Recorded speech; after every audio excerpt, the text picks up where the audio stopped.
साथियों नमस्कार, मैं दिनेश कुमार एक बार फिर हाजिर हूँ पवन कोचिंग क्लासेस जौनपुर की तरफ से। मित्रों, अब तक हम लोगों ने पर्यावरण के विषय में अध्ययन किया। आज हम लोग जो है एक नया टॉपिक, नया सब्जेक्ट स्टार्ट करने जा रहे हैं जिसका नाम है बाल विकास। जी हाँ, आप सही सुन पा रहे हैं, बाल विकास। बाल विकास जो कि सी टेट के लिए, यूपी टेट के लिए या फिर कहें सुपर टेट के लिए बहुत ही महत्वपूर्ण सब्जेक्ट है। 30 प्रश्न आते हैं, चाहे सुपर टेट हो, चाहे सी टेट हो या फिर यूपी टेट, अदरवाइज अलग स्टेटों के टेट हो। तो आज हम लोग जो पढ़ने जा रहे हैं वह है बाल विकास। बाल विकास को पढ़ने से पहले सबसे पहले हम लोग ये समझते हैं कि बाल विकास की उत्पत्ति अर्थात मनोविज्ञान की उत्पत्ति, क्योंकि मनोविज्ञान से ही बाल विकास की उत्पत्ति हुई है। क्योंकि मनोविज्ञान अगर पढ़ना है आपको तो आपको शुरुआत से पढ़ना पड़ेगा, जीरो लेवल से स्टार्ट करना पड़ेगा। तो वीडियो को शुरू करने से पहले एक बार फिर आप लोगों से निवेदन है कि आप जितने भी भाई बंधु इस वीडियो को देख रहे हैं, आप चैनल को सब्सक्राइब जरूर कर दें, क्योंकि यहाँ आपको आज बाल विकास का जो पोर्शन शुरू होने जा रहा है, इसमें मैं पूरे दावे के साथ, पूरे विश्वास के साथ आपको ये बताना चाहता हूँ कि चाहे यूपी टेट हो, चाहे आपका सी टेट हो, चाहे सुपर टेट हो, इस क्लास के बाद आपका सारा का सारा डाउट क्लियर हो जाएगा, कि डाउट दूर हो जाएगा कि बाल विकास को किस तरीके से पढ़ा जाता है। बाल विकास को याद नहीं किया जाता है, बाल विकास को समझा जाता है, और समझा किस प्रकार जाता है इस वीडियो के माध्यम से आपको पता चल जाएगा।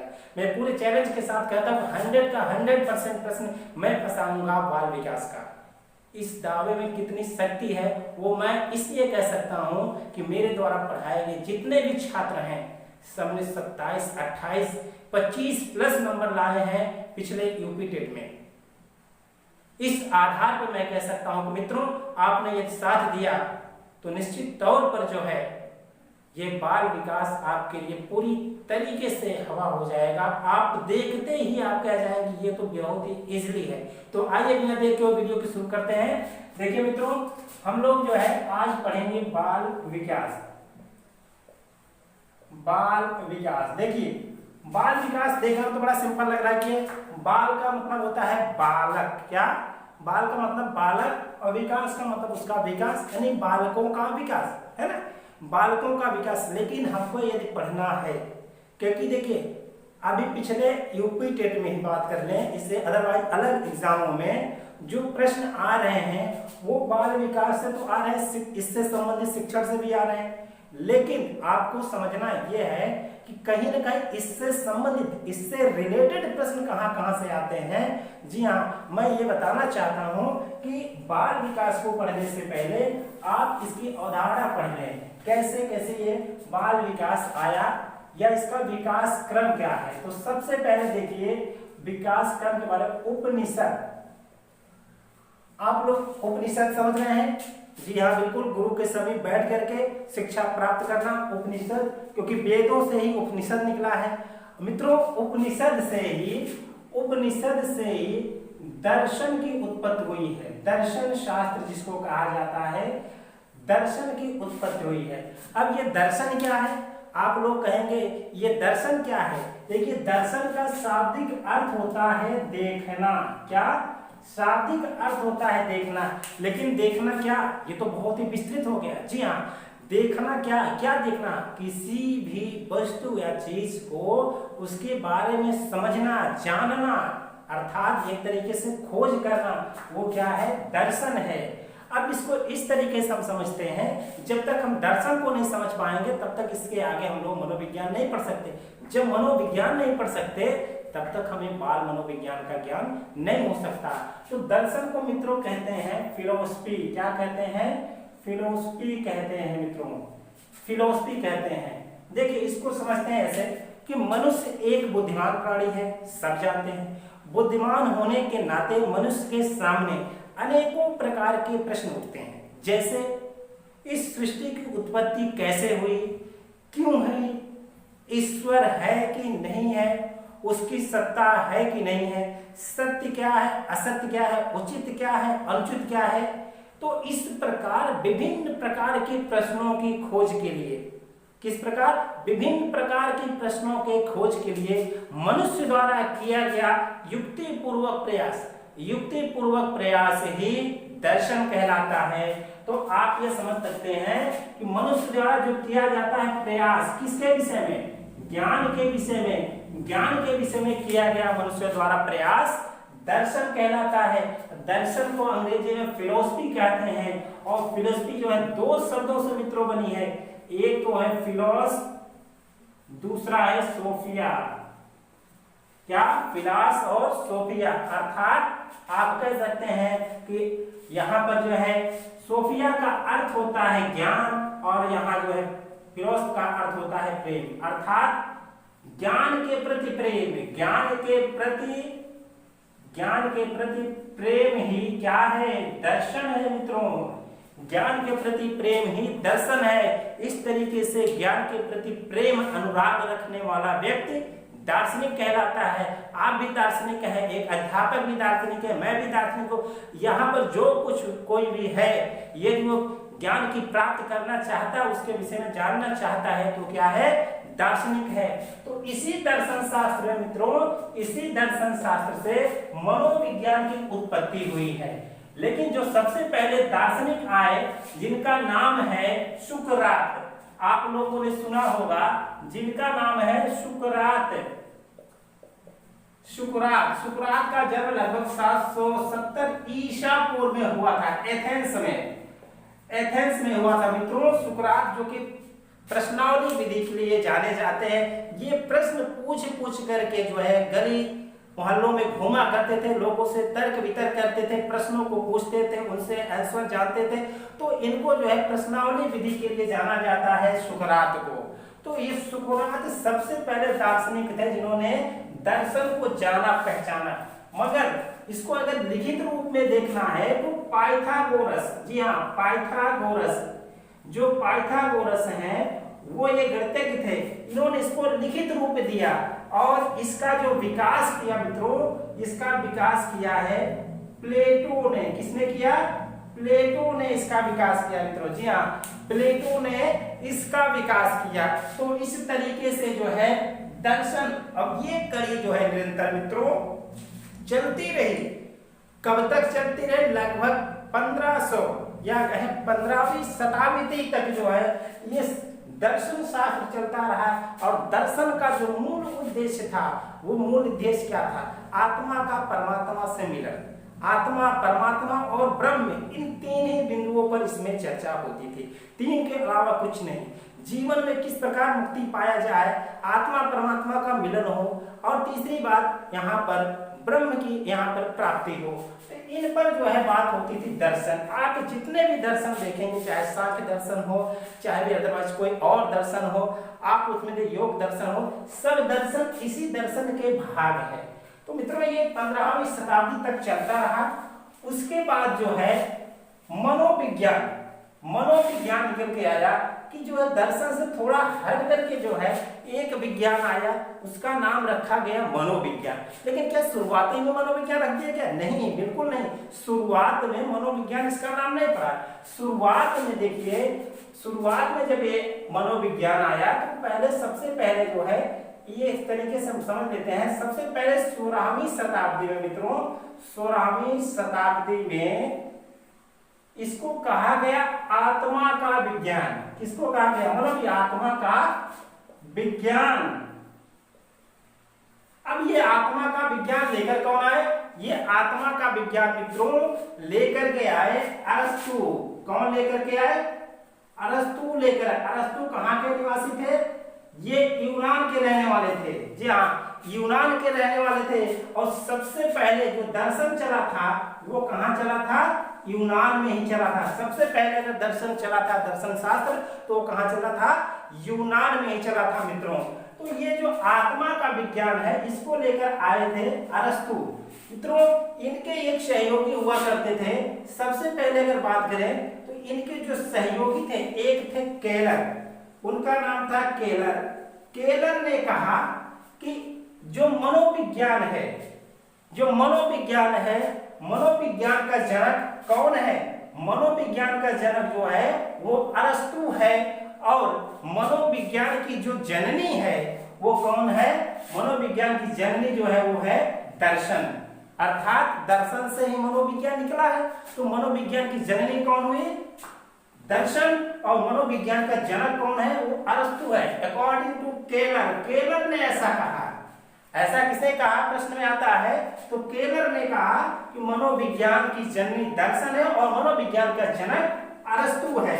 फिर इसके बाद जो है एक और थे इनके सहयोगी, वो थे रुडोल्फ गोइकिल। मित्रों ध्यान दीजिएगा, रुडोल्फ गोइकिल, रुडोल्फ गोइकिल, रुडोल्फ गोइकिल। ये मित्रों क्या थे कि रुडोल्फ गोइकिल ने सबसे पहली पुस्तक लिखी।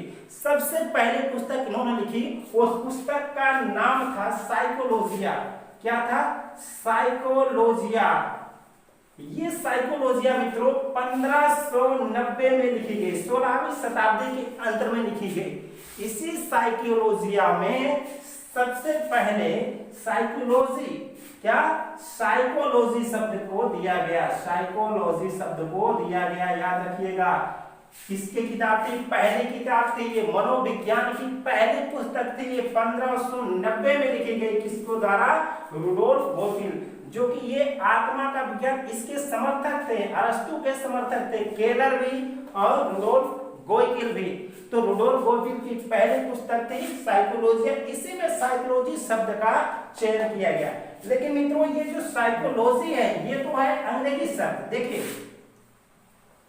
साइकोलॉजी ये तो अंग्रेजी शब्द है, लेकिन एक थे गैरिक, ध्यान रखिएगा, एक थे गैरिक महोदय। गैरिक महोदय ने इस साइकोलॉजी को दो भागों में विभक्त किया। एक तो था साइकी, एक था साइकी, दूसरा था लोगस। एक था साइकी, एक था लोगस।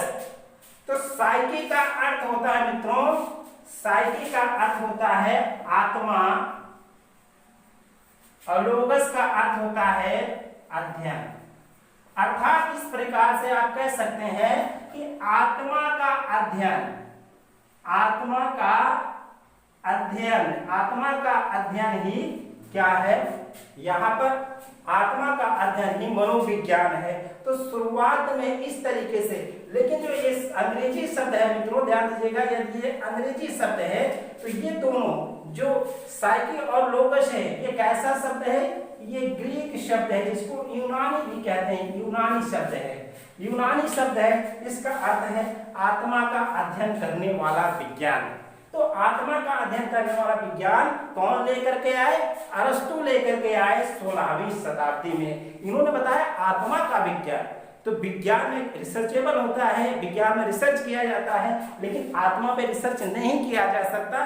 तो धीरे धीरे ये 16वीं शताब्दी के अंत तक जाते जाते इसको जो है समाप्त कर दिया गया, मतलब इसकी मान्यता नहीं रह गई। उसके बाद 17वीं शताब्दी में मित्रों ध्यान दीजिएगा, 17वीं शताब्दी में पेम्पोलॉजी थे, एक पेम्पोलॉजी थे, इन्होंने मन का विज्ञान कहा, मन का विज्ञान लेकर के आए। अभी कौन लेकर के आए इसको भी ध्यान दीजिए। देखिए जो 17वीं शताब्दी 16वीं शताब्दी के बाद ये थे पेम्पोलॉजी, पेम्पोलॉजी, ये पेम्पोलॉजी ये थे मित्रों इटली के। कहां के थे? ये इटली के थे पेम्पोलॉजी। और जो इनके सहयोगी थे वो थे जॉन लॉक, जॉन लॉक थे। अब देखिए मित्रों जो मुख्य इनके सहयोगी थे, तो पेम्पोलॉजी ने ये बताया कि जो है आत्मा का विज्ञान नहीं, आत्मा पर जो है रिसर्च नहीं किया जा सकता। आत्मा के बदले जो है ये जो साइकी है, साइकी का अर्थ मन या मस्तिष्क होता है। जो भी हमारे अंदर देखिए हमारे पास 5 प्रकार की ज्ञानेंद्रियां हैं, आप लोग पढ़े भी हैं क्या? 5 प्रकार की ज्ञानेंद्रियां हैं, आंख है, कान है, आप त्वचा है, नाक है। तो इस प्रकार से तो आंख, कान, नाक, जीभ, त्वचा, ये 5 प्रकार की ये ज्ञानेंद्रियां हैं। तो ये ज्ञानेंद्रियां क्या करती हैं? तो सबसे पहले जो है ये कोई भी सूचना देती हैं तो किसको देती हैं? वो मस्तिष्क को देती हैं। तो इसीलिए जो है पैम्पोलॉजी ने कहा कि आत्मा की जगह अब मन या मस्तिष्क को माना जाए, जो कि आत्मा जो है वो कहीं न कहीं जो है अंधेरे में रखती है व्यक्ति को। तो कहीं न कहीं जो है अब आत्मा का विज्ञान कहना ये उचित नहीं है। इसके स्थान पर मन का विज्ञान लेकर आया। किसने लेकर आया? पैम्पोलॉजी ने। तो मित्रों ये कुछ दिनों तक चला, उसके बाद इसको भी समाप्त कर दिया गया। देखिए आत्मा जो है, ये जो साइकी होता है, ये साइकी का अर्थ जो है आत्मा जरूर है, लेकिन भारतीय दर्शन के हिसाब से साइकी का अर्थ आत्मा लेते हैं, लेकिन जो वेस्टर्न फिलासफर हैं वो साइकी का अर्थ लेते हैं मन या मस्तिष्क से। तो इस प्रकार से जो है दो अर्थ निकलते हैं साइकी के, मन या मस्तिष्क, दूसरा आत्मा। तो मित्रों इसके बाद इसको भी कैंसिल कर दिया गया। 19वीं शताब्दी में इसको जो है चेतना का विज्ञान, चेतना का विज्ञान, चेतना का विज्ञान कहा गया है। किसके द्वारा मित्रों? अब ये चेतना के विज्ञान कौन लेकर के आए? चेतना का विज्ञान लेकर के आए, जी हाँ, वो लेकर के आए विलियम वुंट। कौन लेकर आए? William Wundt. आप लोगों ने नाम सुना होगा। ये कहाँ के रहने वाले थे? ये जर्मनी के रहने वाले थे मित्रों। कहाँ के रहने वाले थे? ये जर्मनी के रहने वाले थे। और इनके प्रमुख सहयोगी थे एक विलियम जेम्स। विलियम जेम्स ये कहाँ के थे? ये अमेरिका के थे मित्रों। कहाँ के थे? अमेरिका थे। और अमेरिका में इन्हें जो है मनोविज्ञान का जनक माना जाता है। कहाँ पर? अमेरिका में इन्हें मनोविज्ञान का जनक माना जाता है। जबकि जो है यूरोप में या फिर कहें वहां पर जो है अरस्तु को माना जाता है, अमेरिका में विलियम जेम्स को माना जाता है। तो चेतना का विज्ञान लेकर विलियम वुंट, इन्होंने जो है जर्मनी में 1879 में, कब? 1879 में लिप्जिंग नगर में, लिप्जिंग नगर में मनोविज्ञान की पहली प्रयोगशाला खोली। मनोविज्ञान की पहली प्रयोगशाला मित्रों, पहली प्रयोगशाला इन्होंने खोली। प्रयोगशाला खोली कब? 1879 में इन्होंने लिप्जिंग नगर में जो है पहली प्रयोगशाला खोली मनोविज्ञान की। और ये लिप्जिंग नगर जो बाद में जो है लिप्जिंग विश्वविद्यालय बना, लिप्जिंग जो है विश्वविद्यालय बना। और यही विश्वविद्यालय वर्तमान समय में जो है कार्ल मार्क्स के नाम पर जाना जाता है वर्तमान समय में। तो कहने का मतलब है इन्होंने क्या किया, जो इससे पहले आए थे पैम्पोलॉजी, उन्होंने बताया कि मन का विज्ञान, उन्होंने बताया कि आत्मा का विज्ञान है और मन का विज्ञान को माना जाना चाहिए। तो कहीं न कहीं अब जो आए विलियम वुंट वो कहने लगे कि मन या मस्तिष्क का विज्ञान नहीं, चेतना का विज्ञान। सबसे पहले चेतन अनुभूत होती है व्यक्ति में। यदि आप ज्ञानेंद्रियों की बात करते हैं, ज्ञानेंद्रियों से कोई भी यदि आप वेदना होती है, आपको कोई चीज अगर यहाँ सुई चुभा दी जाती है, तो सबसे पहले आपके मन या मस्तिष्क नहीं, आपके चेतन अनुभूत होती है। सबसे पहले आपको एहसास होता है। तो संवेदनाओं से जुड़े रहने वाले प्रथम ज्ञान अर्थात चेतना को होती है, चेतन अनुभूति में होती है, संवेदना में होती है। इसीलिए मित्रों क्या कहते हैं कि विलियम वुंट ने चेतना का विज्ञान कहा कि ये चेतना का विज्ञान होना चाहिए। तो इनके लिए इन्होंने क्या किया, इस प्रयोगशाला में जो लिप्जिंग नगर में खोली थी, इसमें इन्होंने सबसे ज्यादा अंतर्दर्शन विधि का प्रयोग करके अंतर्दर्शन विधि का प्रयोग किया। इस प्रयोग के बल पर इन्होंने ये जाना कि सबसे सर्वोपरि क्या है, वो चेतन अनुभूति है। जितनी भी ज्ञानेंद्रियां हैं, ज्ञानेंद्रियों के माध्यम से जो भी संवेदनाएं निकलती हैं, जो भी वेदनाएं निकलती हैं, वो सबसे पहले जो है चेतन को जो है सहचर्य करती हैं। उसके बाद जो है मन या मस्तिष्क में बातें पहुंचती हैं। तो अंतर्दर्शन विधि के प्रयोग इन्होंने किया और सबसे ज्यादा प्रयोग है, इसलिए अंतर्दर्शन विधि का जनक भी इन्हें कहा जाता है। जनक भी इन्हें कहा जाता है, किसे? वुंट को जो है इनका जनक भी कहा जाता है मित्रों। तो पहली प्रयोगशाला कब खुली? 1879 में जर्मनी में। यहीं पर देख लेते हैं मित्रों, जो दूसरी प्रयोगशाला है, कब? दूसरी प्रयोगशाला है 1890 में। 1890 में इनके जो मित्र थे अमेरिका के, उन्होंने मसाचुसेट्स में, कहां पर, मसाचुसेट्स में, मसाचुसेट्स कहां है, ये अमेरिका में है, मसाचुसेट्स अमेरिका में है।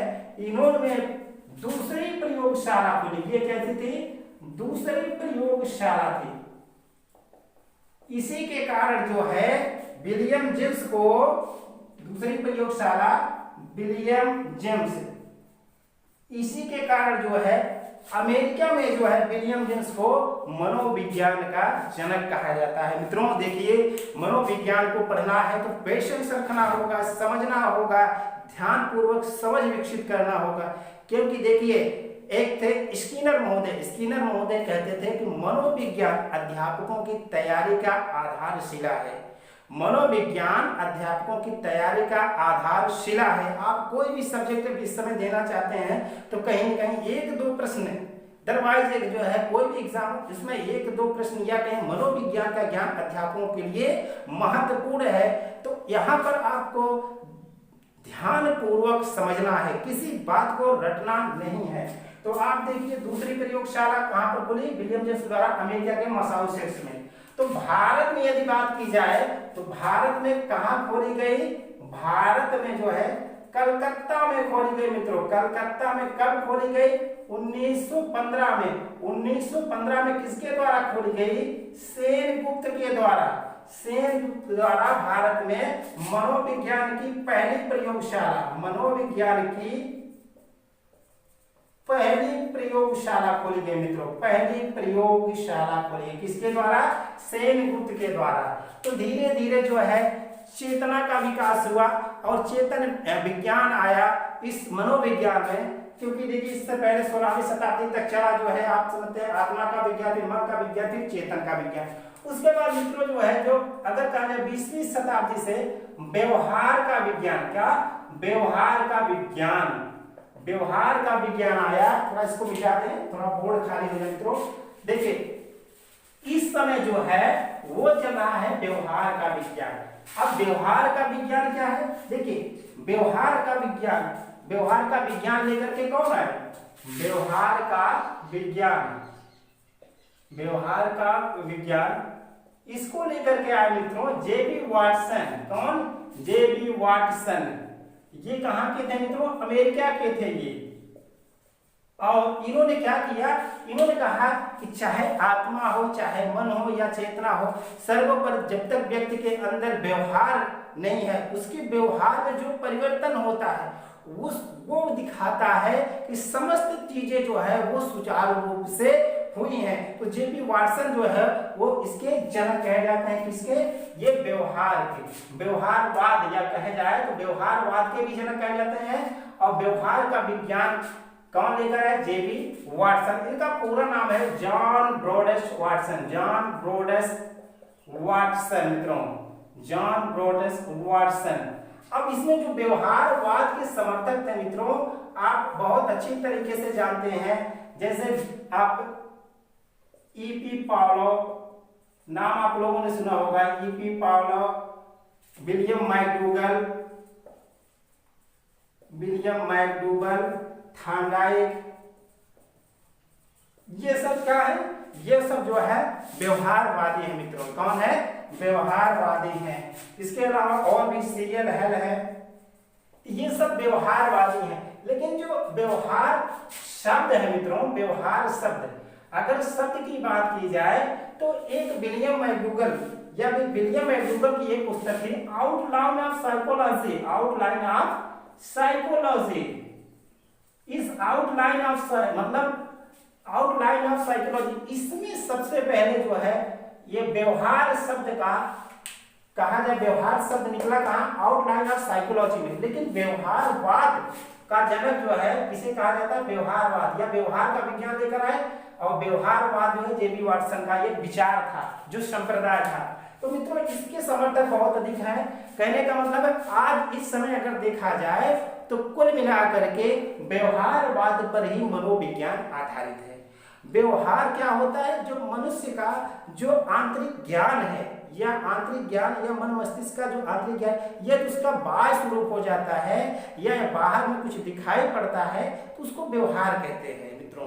तो हमने देखा कि किस प्रकार से जो है मनोविज्ञान का विकास हुआ है, और विकास होते होते एक वुडवर्थ होते थे, उन्होंने कहा कि सबसे पहले मनोविज्ञान ने अपनी आत्मा खोई, उसके बाद अपने जो है मन को खोया, फिर उन्होंने चेतना को गंवाई, अंततः जो है व्यवहार को अपनाया। तो व्यवहार को अपनाया, और इस व्यवहार को अपनाने के कारण आज देखेंगे मूलतः जो बल दिया जाता है पालकों के ऊपर, वो व्यवहार पर बल दिया जाता है, उनके व्यवहार में परिवर्तन लाने के लिए दिया जाता है। वाटसन ने कुछ पुस्तकें लिखी हैं जो कि बहुत ही इम्पोर्टेंट है उनकी पुस्तकें, उसको एक बार देख लेते हैं। देखिए वाटसन ने कुछ पुस्तकें लिखी हैं, इन्होंने जो है एक पुस्तक लिखी है व्यवहार तुलनात्मक मनोविज्ञान की अवधारणा। व्यवहार तुलनात्मक मनोविज्ञान की अवधारणा, मनोविज्ञान की अवधारणा। देखिए मित्रों, ये आउटलाइन ऑफ साइकोलॉजी, एक मिनट यहां भी देते हैं इसको, आउटलाइन ऑफ साइकोलॉजी। ये आउटलाइन ऑफ साइकोलॉजी, ये भी मनोविज्ञान की अवधारणा है, मनोविज्ञान की अवधारणा है। बट ये जो है मनोविज्ञान की अवधारणा, ये किसकी है? ये तो विलियम मैकडूगल की है, विलियम मैकडूगल की है, ध्यान रखिएगा, मैकडूगल की है। और इन्होंने 1905 में ये पुस्तक प्रकाशित हुई थी। ये तो मनोविज्ञान की अवधारणा, आउटलाइन ऑफ साइकोलॉजी, ये विलियम मैकडूगल है। इसमें इन्होंने क्या किया था, ये व्यवहार शब्द इसमें प्रयोग किया था। तो व्यवहार का विज्ञान लेकर के आए थे वाटसन, और जो कि व्यवहारवाद संप्रदाय के भी जनक है, और व्यवहार का विज्ञान भी लेकर आए थे। और व्यवहार शब्द पहली बार 1905 में विलियम मैकडूगल द्वारा लिखी गई पुस्तक आउटलाइन ऑफ साइकोलॉजी, जिसे हिंदी में कहते हैं मनोविज्ञान की अवधारणा। और दूसरी बात है, जो वाटसन ने पुस्तक लिखी है वो है व्यवहार तुलनात्मक मनोविज्ञान की अवधारणा।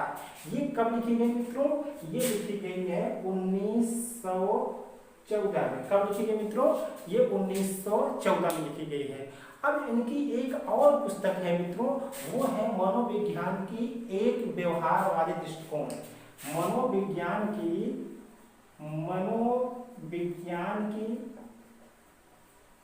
एक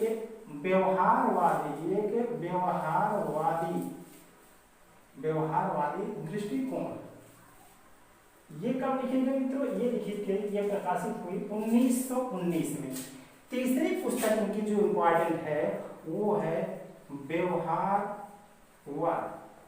ये व्यवहारवाद, ये पूर्णतः कहा जाए, ये पूर्णतः जो है व्यवहारवाद पर आधारित है। ठीक है, यही पुस्तक व्यवहारवाद पर पूर्णतः आधारित है। ये कब प्रकाशित हुई? ये 1924 में मित्रों। तो इस तरीके से ये तीन पुस्तकें जो कि वाटसन की हैं, जो कि कहाँ के हैं? अमेरिका के। तो इसके अलावा मित्रों, इस मनोविज्ञान की अवधारणा या मनोविज्ञान के विकास क्रम में अगर यहाँ से जो प्रश्न बनता है वो प्रश्नों की हम जिक्र कर देते हैं। कहाँ से प्रश्न पूछा जाता है खास तौर पर? देखिए, ये तो प्रश्न पूछा जाता है कि मनोविज्ञान के जनक कौन है। यदि मनोविज्ञान का जनक पूछा जाए तो मनोविज्ञान के जनक में देखिए, मनोविज्ञान का जनक में यदि प्राचीन लगाया हुआ है मित्रों, अगर प्राचीन लगाया हुआ है तो अरस्तु होंगे। कौन होगा? अरस्तु। यदि यहाँ पर आधुनिक की बात करता है, आधुनिक जनक की बात है तो विलियम वुंट होंगे। कौन होंगे? William Wundt. ठीक है। यदि यहाँ पर अमेरिका की बात करता है, अमेरिका के जनक कौन है? अमेरिका में कौन जनक माने जाते हैं? वो विलियम जेम्स हैं। तो इस बात को आप लोग ध्यान रखिएगा। तो इस तरीके मनोविज्ञान के जनक प्राचीन कौन है? वो अरस्तु हैं। अगर मित्रों यहाँ पर पूछा जाए आत्मा के विज्ञान के मत के समर्थक कौन थे? आत्मा का विज्ञान यह किसका मत था? आत्मा का विज्ञान, आत्मा का विज्ञान, ये किसका मत था? मत किसका था? ये मत था प्लेटो का। किसका मत था? प्लेटो। क्योंकि देखिए अरस्तु जो है प्लेटो का ही शिष्य था। किसका शिष्य था? प्लेटो का ही शिष्य था। तो इनका मत था आत्मा का विज्ञान। तो ये जो है 4 प्रश्न हमने इंपॉर्टेंट लिख दिए हैं, तो ये ज्यादा करके एग्जाम में पूछे जाते हैं मित्रों। तो इस तरीके से हम लोगों ने आज मनोविज्ञान का किस तरीके से विकास हुआ उसके बारे में हम लोगों ने अध्ययन किया, एक एक बिंदु पर चर्चा की है। अगले वीडियो में हम लोग फिर मिलेंगे। वीडियो बहुत लंबा हो जा रहा है मित्रों, इसलिए वीडियो को क्लोज करना पड़ेगा। फिर मिलते हैं अगले वीडियो में, तब तक के लिए बहुत बहुत धन्यवाद।